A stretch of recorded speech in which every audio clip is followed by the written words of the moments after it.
Well, California finally got some rains, so we surely needed them. Sure helped with mitigating fire. Anyways, I have a story. Once I get through this tunnel here, I'll tell you all about it. But it got me thinking.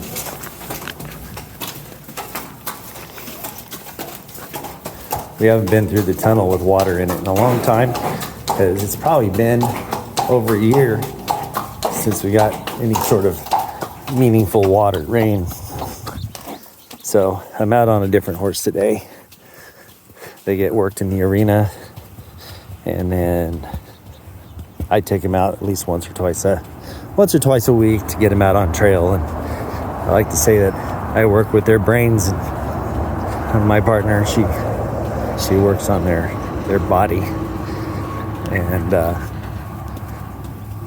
we try and come to a place where we have a pretty all-around horse. So speaking of my partner, we were driving down the road, and this is some place that we'd been a number of times, and she's riding in the passenger seat and I'm driving, and all of a sudden she kind of exclaims, starts complaining about my driving skills and the fact that we've been here 20 times and I still don't know where the turns are, and blah, blah, blah, blah, blah. And I was like, well, why didn't you tell me I was coming up on my turn? You're in the car with me. And she's like, we've been here. And she goes off on a rant. We've been here 10 times and you still don't know how to get here, and you don't know where to turn. And if I didn't tell you, you wouldn't even be in the right lane. And da da da da. Okay. Lots of men, I know you're out there.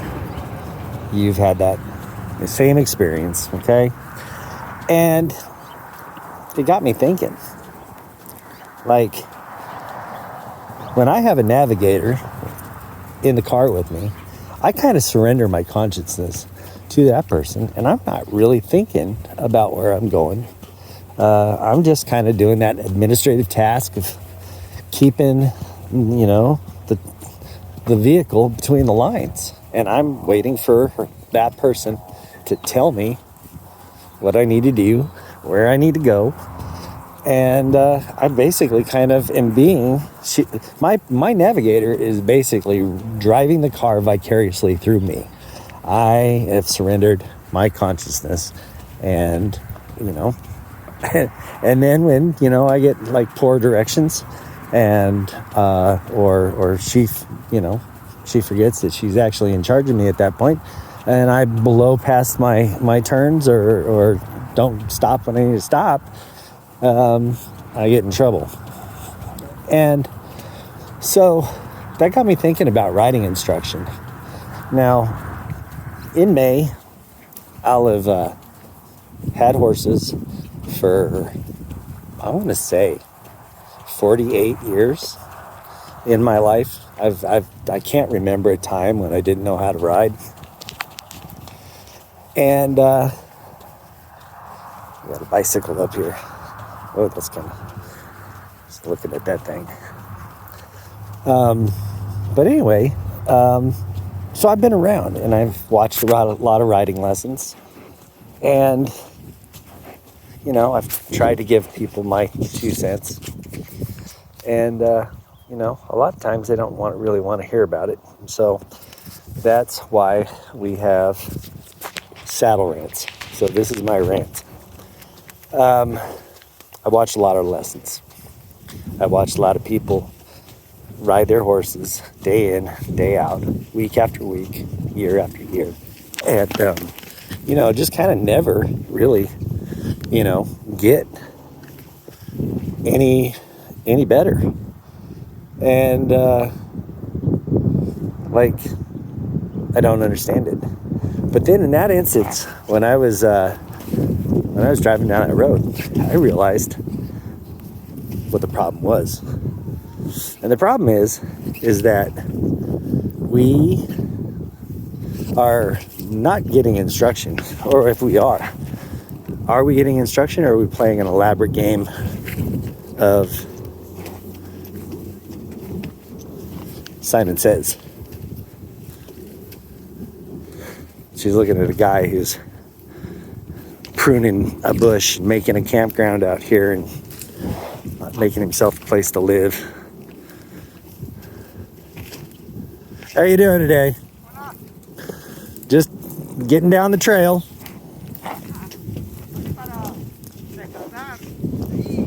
Yeah, okay. Have a good day.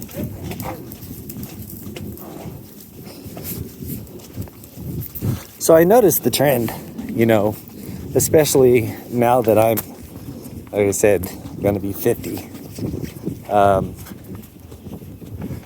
That a lot of people, they really don't ride their horses unless they've got a riding lesson. And I mean, we're talking about people that, own their own horses and have for years. But they just don't ride unless they've got somebody teaching them, I guess. And I realized that they're playing a game of Simon Says. They're basically, the horse is getting ridden vicariously rather than them taking the instruction and going and practicing and making those skills their own. I mean, there are, there's cues. There's a certain feel, like when it's right, and then you can ask for something because the deck is stacked in your favor and you can get a positive result. And those are things you only learn by actually practicing and trying to take what somebody else is trying to explain to you and make it your own, and trying to get your own understanding of it. And when I was learning to run a boat after I'd gotten my 100-ton captain's license and I was going to be in charge of this 100-foot crew boat, the captain that I worked for, he did something amazing. And he put me on the aft controls and he said, turn your steering wheel hard over. This center engine goes in reverse, this one goes in forward, and this one you use to trim. And he says, he demonstrated it a couple times, and then he said, practice. We got an hour or so before we have to make a run. I'm going to go watch TV. If you get in trouble, give me a call. And that's what I did. I sat there and I practiced and I practiced. And when I was, first trying to do it, I was very timid about the amount of input that I would put into the throttles. And because I was timid, I would get no result. And so I'd have to maybe put a little bit more input in there. And finally, the boat would respond and I would get some feedback. And so basically by practicing and experimenting, this experimenting is the key I'm trying to go for here, I was able to teach myself to run that boat, to be able to walk it sideways, to make it stand still and hold it underneath a crane in a following sea. And it really comes down to feel. And you can't develop that if somebody else has hijacked your consciousness and telling you what to do, because you're paying more attention to following directions than you are putting an input out in, reading the outcome, and experimenting and doing more. And my last thing is that we get a lot of people and they want to ride and they want to do a certain thing. They want to do dressage. They want to learn to jump. And there is this idea that you can just jump right into, doing a sport without being able to have the foundation or that administrative riding under your belt. It would be like trying to fly from LA to Santa Barbara without the ability to keep the airplane in the air subconsciously. Like, there's an administrative part of riding that you have to be able to do almost in your sleep, so that you can have that layer of horsemanship and riding that goes over the top of it, that makes it so that you have the bandwidth to do something else. So how do you do that? Well, this is how you do it. You get out here, you go for a ride, you get lost in thought, you ponder life, and you let the terrain teach you balance. You let the little stops and starts, hiccups and spooks build your reflexes. And you let your subconscious mind ride this horse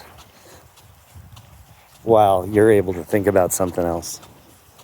And nobody has time for that anymore. They want to come, they want to spend 40 minutes at a riding lesson, and they want to head off to the next thing. You know what? Get your horse out. Go for a long trail ride.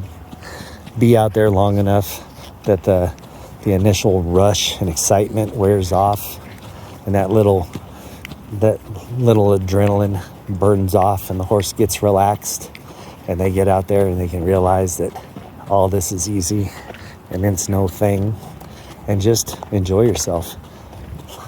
Build that administrative riding.